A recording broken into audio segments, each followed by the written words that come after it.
Kirgistan adalah negara terjal di jantung Asia Tengah, dilintasi rute kafilah kuno yang menghubungkan Tiongkok dengan Laut Mediterania.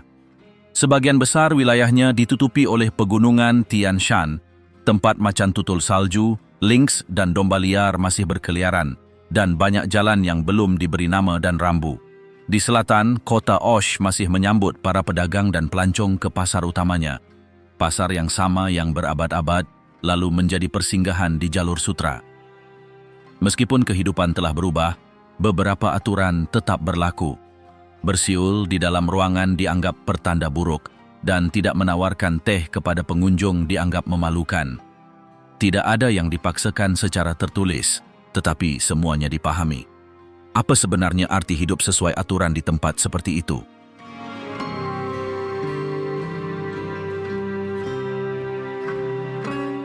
Meskipun Kirgistan penuh dengan pegunungan, danau dingin, dan desa-desa yang seolah membeku dalam waktu, esensi sejatinya terletak pada cara hidup masyarakatnya selama berabad-abad. Selalu berpindah-pindah, selalu beradaptasi dengan lingkungan sekitar. Akar nomaden Kirgistan bukan sekadar bagian dari masa lalu mereka, melainkan sesuatu yang terus membentuk setiap aspek kehidupan sehari-hari, mulai dari cara berpakaian hingga cara mereka berinteraksi.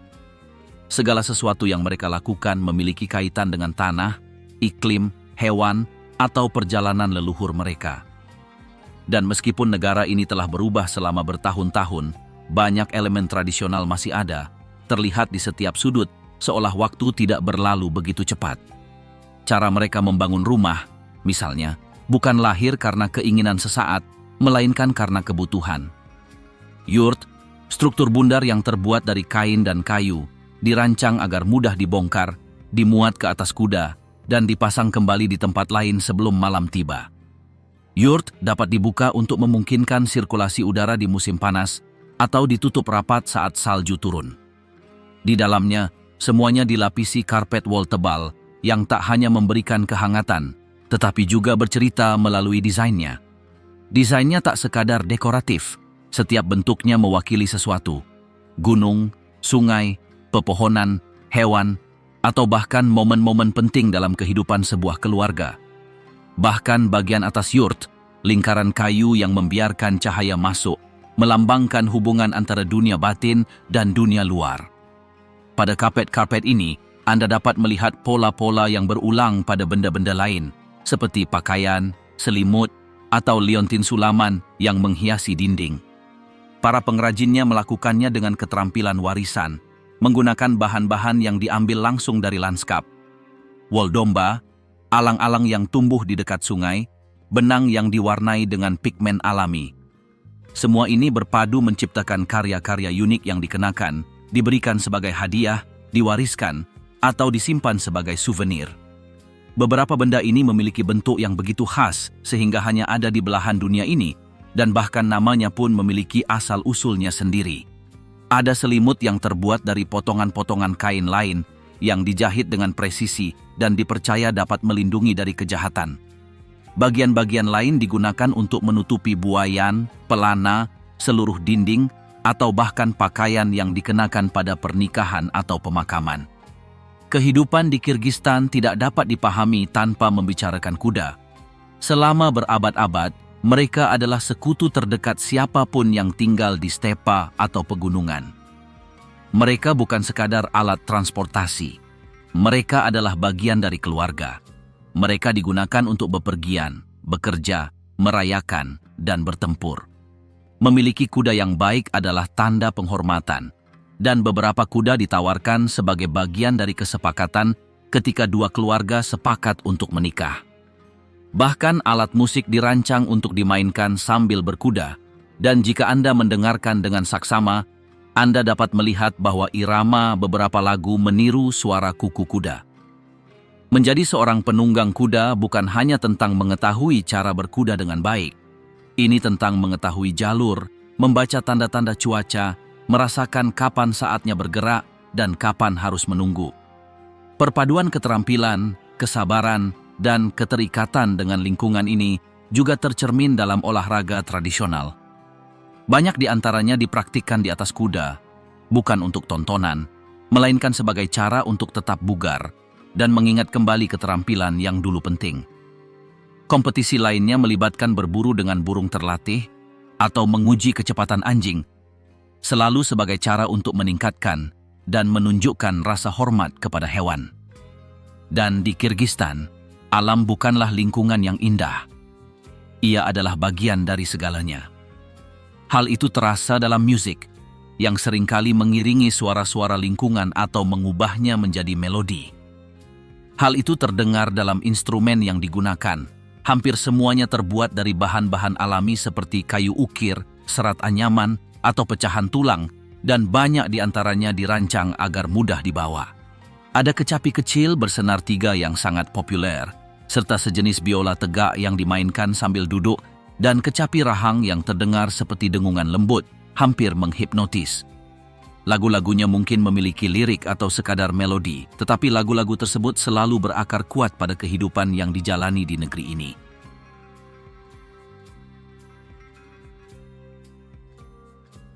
Saat menyusuri kota-kota terkecil dan terbesar di Kyrgyzstan, muncul simbol-simbol yang memadukan masa lalu Soviet dengan cara-cara baru dalam menceritakan sejarahnya. Tak jarang menemukan patung tokoh terkenal di samping bangunan moden atau menara kuno di samping pusat budaya yang dipenuhi anak muda. Di antara ruang-ruang ini, museum memainkan peran kunci bukan sebagai objek wisata, melainkan sebagai tempat di mana sebagian memori kolektif dilestarikan. Di Bishkek misalnya, terdapat aula-aula yang didedikasikan untuk peristiwa-peristiwa yang membentuk negara ini, untuk para penjelajah yang melintasi wilayah ini, dan untuk para seniman yang berhasil menempatkan Kyrgyzstan di peta tanpa pernah meninggalkan perbatasannya. Menara Burana, yang berdiri di dekat Tokmok, adalah salah satu dari sedikit jejak yang terlihat dari rute perdagangan yang melintasi Asia Tengah berabad-abad lalu. Di kaki menara ini, terdapat sebuah pusat arkeologi kecil yang menjelaskan seperti apa kehidupan di wilayah tersebut jauh sebelum perbatasan saat ini ada. Terdapat pula ruang-ruang yang didedikasikan untuk tokoh politik dan penulis, seperti Museum Przewalski di Karakol atau Rumah Jenderal Franze yang masih terawat, tempat barang-barang pribadi, perabotan asli, dan dokumen-dokumen masih terawat seolah-olah puluhan tahun belum berlalu. Meskipun Kyrgyzstan bukanlah negara yang mudah dikaitkan dengan seni pertunjukan, kota-kota utamanya memiliki teater-teater yang menampilkan tari, musik klasik, opera, dan teater kontemporer. Teater opera dan balet negara yang telah berdiri sejak pertengahan abad lalu masih menyelenggarakan pertunjukan rutin, sementara sekolah-sekolah seni tersebar di seluruh negeri tempat para pemuda belajar akting, desain set, koreografi, dan penyutradaraan. Setiap generasi menghadirkan musisi, penyair, aktor, dan pembuat film yang, tanpa meninggalkan akar mereka, menjelajahi bahasa-bahasa baru untuk menceritakan kisah-kisah di sekitar mereka. Sastra Kyrgyzstan, tak diragukan lagi, merupakan salah satu permata identitasnya yang paling representatif.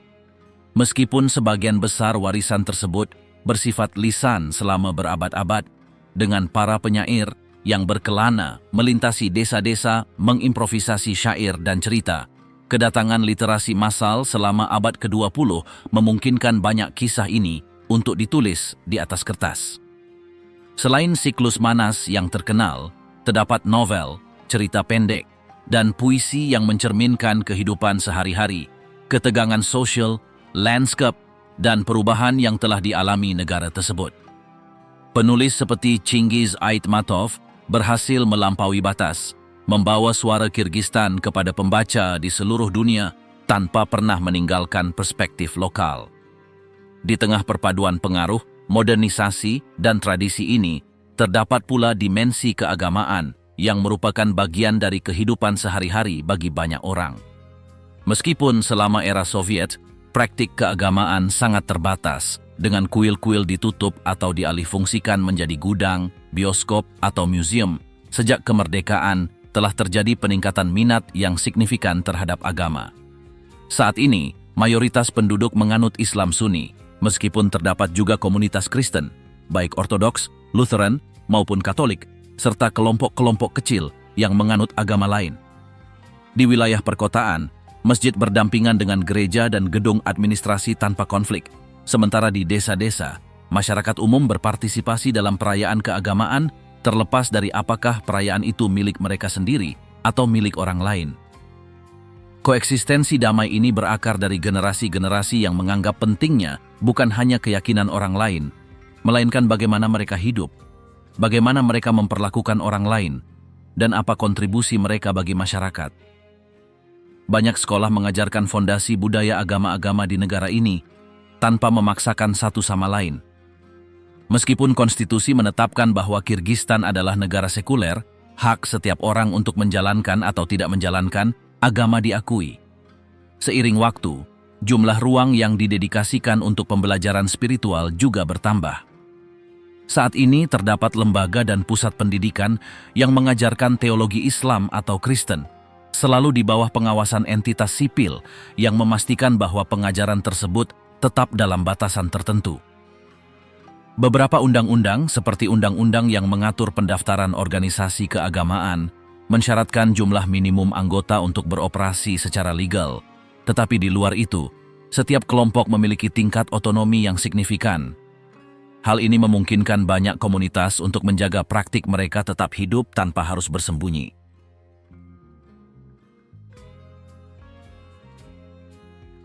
Di antara semua tradisi yang masih hidup di Kirgistan, ada satu yang menonjol karena kompleksitas, usianya yang tua, dan sifatnya yang menantang, berburu elang.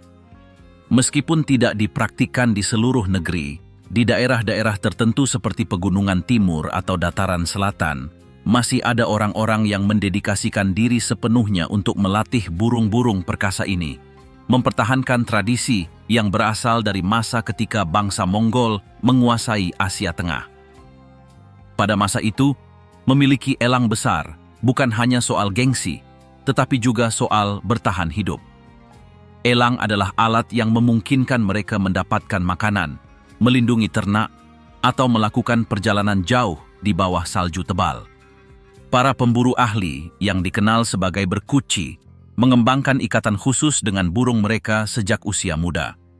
Mereka sering memilih elang sebelum ia belajar terbang dengan benar, menutupinya dengan tudung lembut, dan menempatkannya di tempat yang berayun lembut, sambil berbicara atau bernyanyi untuknya agar ia terbiasa dengan nada suara mereka. Tahap awal ini krusial karena burung hanya akan mematuhi seseorang yang ia kenal sebagai pemandunya. Pelatihan dapat memakan waktu 3 hingga 4 tahun, membutuhkan perhatian setiap hari, dan tidak semua elang menyelesaikan prosesnya. Mereka yang tinggal bersama pemburu, makan dari tangannya, dan kembali sendirian setelah setiap perburuan, mematuhi perintah yang tepat. Sebelum mereka mulai terbang, mereka diperlihatkan kulit rubah atau kulit hewan lainnya agar mereka dapat mengenali aroma dan bentuk. Mereka kemudian dilatih dengan mangsa palsu yang dibuntuti dari kuda yang bergerak hingga mereka mampu menukik ke bawah ke hewan asli, menangkapnya, dan membunuhnya tanpa menyebabkan kerusakan lebih dari yang diperlukan.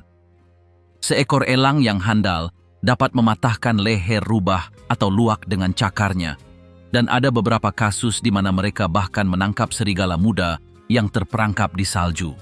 Musim berburu terkonsentrasi selama bulan-bulan dingin, dari akhir Oktober hingga Februari.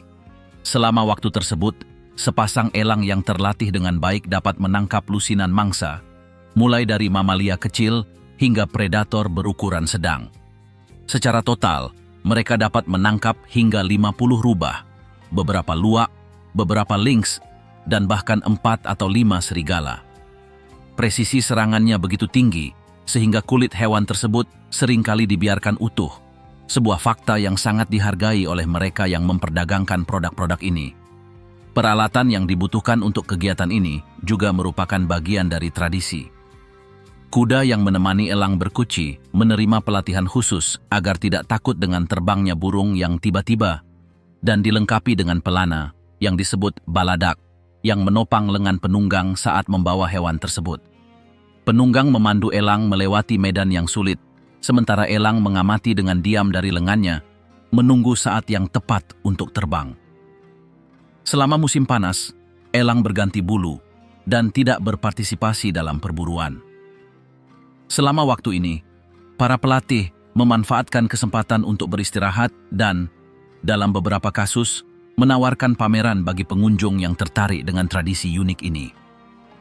Wilayah Isyk-Kul, Narin, dan wilayah sekitar Bishkek menyelenggarakan pertemuan di mana Anda dapat melihat burung-burung ini dari dekat, mengamati ukuran, pergerakan, dan bahkan menyaksikan penerbangan kecil yang terkendali, tetapi perburuan yang sebenarnya hanya terjadi di musim dingin. Praktik-praktik ini hidup berdampingan dengan olahraga khas negara lain. Banyak di antaranya juga berasal dari lingkungan di mana setiap keterampilan fisik dapat menentukan kemajuan atau ketertinggalan. Gulat, misalnya, adalah salah satu yang tertua. Di banyak festival atau pertemuan keluarga, turnamen diselenggarakan di mana dua orang saling berhadapan hanya dengan menggunakan kekuatan dan keseimbangan mereka. Tujuannya bukan hanya untuk menang, tetapi untuk menunjukkan rasa hormat, daya tahan, dan pengendalian diri. Sejak usia dini, anak-anak mempelajari dasar-dasar olahraga ini yang merupakan bagian dari kalender kompetisi di kota-kota besar dan kecil. Selain tes fisik ini, ada juga permainan yang menguji pikiran. Salah satu yang sangat populer adalah ordo, di mana pemain melempar tulang belakang hewan kecil untuk mengenai bidak tengah yang ditempatkan dalam lingkaran. Jenis hiburan seperti ini tidak hanya menghibur, tetapi juga mengembangkan konsentrasi, logika, dan strategi. Di banyak pertemuan keluarga atau festival daerah, putaran ordo diadakan sementara orang dewasa mengobrol dan anak-anak menonton dengan rasa ingin tahu. Kehidupan sehari-hari di Kyrgyzstan tak terbayangkan tanpa kulinernya. Meskipun banyak pelancong mengasosiasikan negara ini dengan lanskap terpencil dan kehidupan para penggembala nomaden, kenyataannya makanan tetap menjadi bagian dari ritme kehidupan sehari-hari. Sejak dini hari, teh hangat, roti segar, dan penganan manis buatan sendiri menghiasi meja makan, bahkan di daerah pedesaan yang akses terhadap produk segar terbatas. Meskipun iklimnya bisa keras, hal ini tidak menghalangi tradisi untuk tetap dipertahankan. Keluarga menyiapkan sarapan dengan telur, bubur, selai, roti goreng, dan keju keras. Sementara para tetua bertanggung jawab untuk merebus susu dan membagikan irisan roti tebal yang dipanggang dalam tandoor. Di sini, roti tetap dihormati meskipun kering, dan merupakan hal yang umum untuk dicelupkan ke dalam susu atau digunakan dalam sup. Saat makan siang, baik di rumah maupun di perkemahan dataran tinggi atau yurt wisata, sup seperti shorpo atau kaldu yang lebih ringan disajikan dengan nasi dan sayuran. Semur daging berlimpah, dan nasi pilaf yang disajikan di pedesaan dengan wortel dan potongan daging domba atau sapi, terkadang dicampur dengan kismis atau kacang, bukanlah hal yang aneh.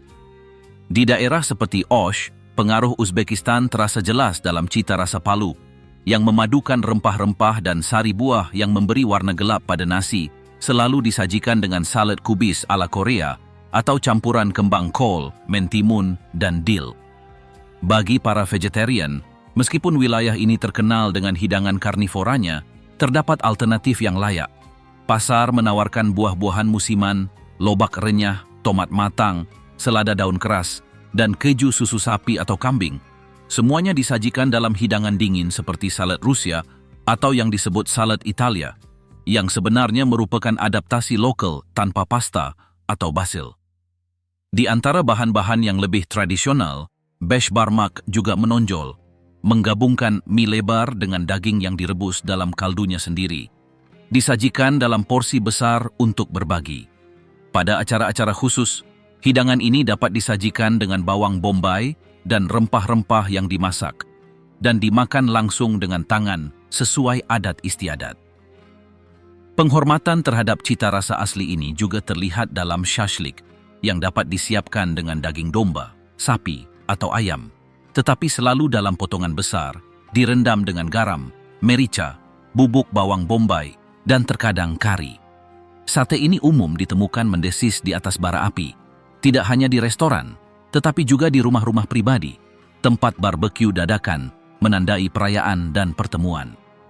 Berjalan melalui pasar-pasar seperti di Osh atau Bishkek, aromanya berubah setiap beberapa meter. Satu kios menjual samsa panas berisi daging, bawang bombay, atau kentang. Lebih jauh lagi, seseorang menawarkan ashlanfu, hidangan mie dingin dengan cuka, cabai, dan telur, disajikan dalam mangkuk plastik dengan sendok sekali pakai. Di Karakol, tempat keberadaan Dungan begitu kuat, hidangan asal Tiongkok seperti lagman menjadi bagian dari kehidupan sehari-hari. Mie tebal yang ditarik tangan ini disajikan dengan sayuran tumis, daging, dan rempah-rempah, disantap baik di restoran maupun di rumah-rumah pribadi. Ada versi goreng yang disebut bozo lagman, atau disajikan dengan kaldu yang lebih ringan. Bagi mereka yang mencari cita rasa yang intens, acu, pasta cabai merah pedas lokal, disajikan terpisah sebagai pelengkap rasa. Cecil, keju kering yang dipilin, juga tersedia di pasar dan sering dipadukan dengan bir. Cecil memiliki rasa berasap yang mirip dengan scamorza Italia dan diremukkan menjadi potongan-potongan seperti dendeng sapi, membuatnya populer di kalangan orang dewasa saat berkumpul atau berjalan-jalan. Minuman paling khas di daerah ini adalah kumis. Kumis dibuat dengan memfermentasi susu kuda betina, mengaduknya selama berjam-jam hingga menjadi campuran yang tajam dan berkilau dengan kadar alkohol rendah. Seruputan pertama seringkali terasa membingungkan karena rasa asam dan teksturnya yang ringan, tetapi mereka yang terus-menerus meminumnya akhirnya menyukainya. Tuan rumah biasanya menawarkannya di acara pernikahan, pertemuan komunitas, atau bahkan kepada tamu yang lewat. Meskipun tidak wajib untuk meminumnya, setidaknya mencobanya dianggap sebagai tanda penghormatan. Ada yang meminumnya karena konon katanya berkhasiat untuk pencernaan, tetapi ada pula yang memperingatkan bahwa mengonsumsinya terlalu banyak dapat menyebabkan ketidaknyamanan usus, sesuatu yang diutarakan penduduk setempat dengan nada jenaka namun serius.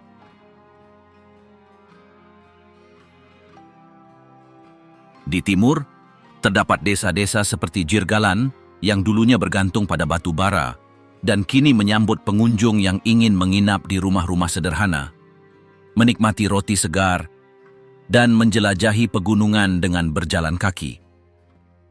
Tempat-tempat ini telah menjadi titik awal untuk mendaki, bermain ski lintas alam, atau sekadar mengamati kehidupan sehari-hari tanpa ritme kota. Lebih dekat ke Danau Isyik-Kul, kota Karakol menjadi basis bagi mereka yang ingin melihat pegunungan, melintasi padang rumput alpen, atau mendaki melalui taman-taman alam. Meskipun penampilannya sederhana, jalanannya memadukan rumah-rumah era kolonial dengan kafe-kafe modern, pasar hewan, dan taman-taman yang teduh. Dan di selatan, di Provinsi Narin, dan dekat perbatasan Tiongkok, Danau Kolsuu tersembunyi di antara dinding-dinding batu yang membuat segala sesuatu tampak lebih besar dari aslinya. Dengan panjang lebih dari 10 km, danau ini tampak belum lengkap dari tepi pantai. Hanya dengan berperahu Anda dapat memahami bentuknya, dan meskipun mencapainya tidak mudah, mereka yang melakukannya mengatakan bahwa perjalanan ini sepadan untuk sekadar melihat warna air dan keheningan yang menyelimutinya. Meskipun kehidupan di lembah-lembah tetap sederhana, di kota-kota seperti Bishkek, perubahannya lebih terlihat. Di sana, anak-anak muda mengenakan pakaian urban, memadukan celana baggy dengan jaket tradisional, mendengarkan musik dari seluruh dunia, dan menggunakan ponsel mereka seolah-olah ponsel hanyalah alat bantu dalam rutinitas sehari-hari. Sebagian besar dari mereka memiliki akses internet, dan banyak yang menghabiskan waktu berjam-jam online, menjelajahi media sosial, menonton video, atau menulis dalam bahasa ibu mereka. Instagram dan TikTok bukan sekadar hiburan. Keduanya adalah ruang untuk berbagi segalanya, mulai dari resep warisan hingga lanskap desa mereka, tantangan, tarian, dan kisah keluarga. Kirgistan memiliki populasi muda yang bergerak cepat dan mudah beradaptasi. Di negara di mana hampir 9 dari 10 orang menggunakan internet dan di mana terdapat lebih banyak koneksi seluler daripada penduduk, cara kita berkomunikasi telah berubah. Media sosial bukan sekadar tren sesaat, melainkan saluran utama penyebaran informasi, terutama di luar ibu kota. Di banyak desa, grup pesan digunakan untuk mengordinasikan tugas, mengumumkan rapat, atau berbagi berita. Di lingkungan perkotaan, grup pesan digunakan untuk menjual pakaian, berbagi kelas, menyelenggarakan acara, atau sekadar mengobrol. Bahasa juga penting. Meskipun bahasa Rusia masih digunakan, Banyak orang lebih suka berkomunikasi dalam bahasa Kirgistan, terutama dalam hal berbagi sesuatu yang mereka miliki. Kedekatan dengan bahasa ini tidak hanya praktis, tetapi juga emosional. Hal ini terlihat dari bagaimana kenangan diceritakan, kata-kata yang dipilih, dan bagaimana pesan dikonstruksi. Memahami hal ini adalah kunci untuk terhubung dengan orang lain, bahkan dari orang asing. Ini bukan hanya tentang mengunggah konten. Ini tentang memahami cara berpikir penerima. Apa yang mereka harapkan untuk dilihat, apa yang ingin mereka dengar, apa yang mereka tolak tanpa mengatakan apapun. Dalam lingkungan ini, merek yang datang tanpa memahami ritme lokal dapat luput dari perhatian, bahkan jika mereka membawa kampanye besar. Yang berhasil adalah yang beradaptasi, apa yang dipahami, apa yang diungkapkan pada tingkat yang sama dengan mereka yang membacanya. Semua ini hidup berdampingan tanpa memaksakan diri. Di rumah yang sama, mungkin ada seorang nenek yang menyulam tangan dan seorang cucu yang mengedit video di ponselnya. Di meja yang sama, orang-orang mungkin berbicara tentang pernikahan tradisional dan kursus daring. Di jalan yang sama, tanda-tanda dalam bahasa Kirgistan, Rusia, dan Inggris dapat terlihat. Dan tak seorang pun mempertanyakannya, karena itu sudah menjadi norma. Beginilah kehidupan di Kirgistan saat ini. Antara pegunungan dan pasar, antara tradisi dan layar, antara lagu-lagu yang diputar di pengeras suara tua dan tarian yang direkam dengan filter warna.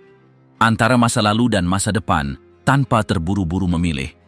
Di sini, modernitas dan leluhur tidak bertabrakan, melainkan berpotongan.